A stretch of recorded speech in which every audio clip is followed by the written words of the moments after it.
Assalamu alaikum. La question qu'il m'a été suggérée d'aborder avec vous aujourd'hui est celle de savoir si la finance islamique est une alternative à la finance conventionnelle et dans quelle mesure elle l'est.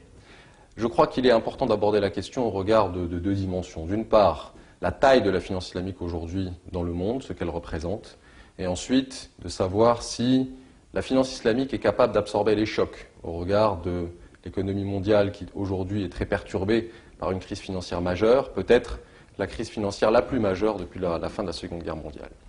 Alors pour bien comprendre la place de la finance islamique dans le monde, je crois qu'il est important de souligner ces principes, les principes à l'aune desquels elle se déploie. Le premier principe est l'interdiction de la riba. Il est important, mais je ne crois pas que ce soit le plus essentiel. Son corollaire, c'est celui du partage des profits et des pertes. Son deuxième corollaire est celui de l'adossement, qu'on appelle en anglais l'asset backing. Ça suppose que toute transaction financière soit adossée sur un actif tangible. On ne peut pas faire d'économie islamique en faisant commerce de l'argent. Le financier islamique ne peut pas se rémunérer par le seul fait du passage du temps. Il est obligé de financer l'économie réelle. La crise financière actuelle repose dans une large mesure sur le repackaging à l'infini de services financiers, de produits financiers qui sont adossés sur très peu d'économies réelles. La finance crée finalement assez peu de valeur, si ce n'est celle de fournir des services d'intermédiation.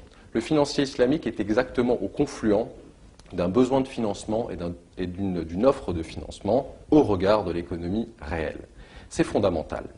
Alors, la finance islamique, aujourd'hui, c'est 700 milliards dans le monde, 500 milliards qui sont capturés par les banques et les compagnies de Takaful, les banques islamiques et les compagnies de Takaful, et 200 milliards dans des fonds. 700 milliards, c'est à la fois beaucoup et très peu. C'est beaucoup au regard de la genèse de cette industrie, mais c'est très peu au regard de l'économie mondiale. C'est moins de 1% des actifs bancaires mondiaux. Cela dit, c'est une industrie qui croît très vite, 30 à 35% par an en moyenne jusqu'en 2007 pour la seule industrie des soukouk, les obligations islamiques, qui sont des instruments de refinancement importants pour les banques, pour les États, mais aussi pour les compagnies, pour les corporates. Alors, est-ce que c'est une alternative pour la finance conventionnelle et dans quelle mesure?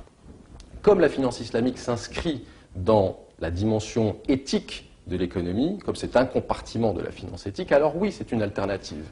On sait bien que la crise financière actuelle repose sur un certain nombre de faiblesses de l'économie mondiale. Le fait que la banque, la finance, s'est assez largement découplée de l'économie réelle. Comme la finance islamique repose sur l'économie réelle et qu'elle repose sur des principes éthiques, ne pas financer, par exemple, des industries trop leveragées, avec trop d'effets de levier, trop de dettes, la finance islamique, les banquiers islamiques, précisément, s'intéressent à réduire autant que faire se peut les effets de levier au niveau des corporates, au niveau des banques, au niveau des États. N'encourage pas l'endettement excessif. Premier point. Deuxième point, on me pose souvent la question de savoir si l'ensemble de l'économie mondiale et de la finance mondiale était islamique à la base, aurions-nous eu la crise des subprimes? La réponse est évidemment non. La crise des subprimes repose sur l'octroi de crédit excessif à des taux variables, à des ménages essentiellement américains qui n'avaient pas les moyens, dans le cycle économique, de rembourser leurs crédits. La finance islamique l'interdit. Et donc aurait joué le rôle d'une sorte d'amortisseur de crise. Cela dit, la finance islamique n'est pas non plus la panacée. Si la finance islamique si l'économie américaine était entièrement financée par des banquiers conformes aux principes de la charia, plusieurs millions de ménages n'auraient pas eu accès au crédit et n'auraient pas eu accès à l'immobilier, à la propriété immobilière.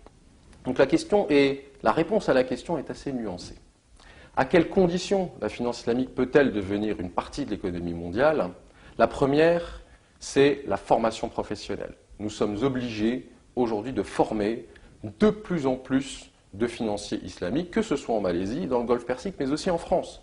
Une offre de formation professionnelle dans le champ de la finance islamique est en train de se préparer en France, notamment dans la région parisienne et à Strasbourg.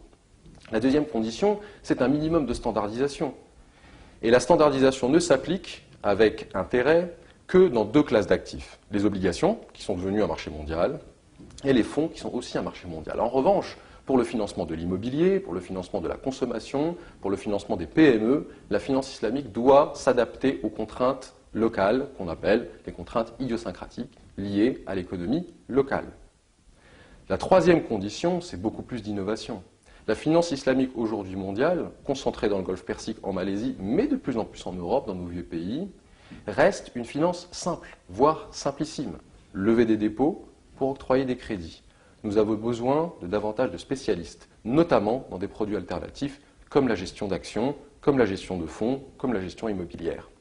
C'est ce à quoi les financiers islamiques s'emploient aujourd'hui et c'est ce qui donnera à cette industrie ses lettres de noblesse à l'avenir.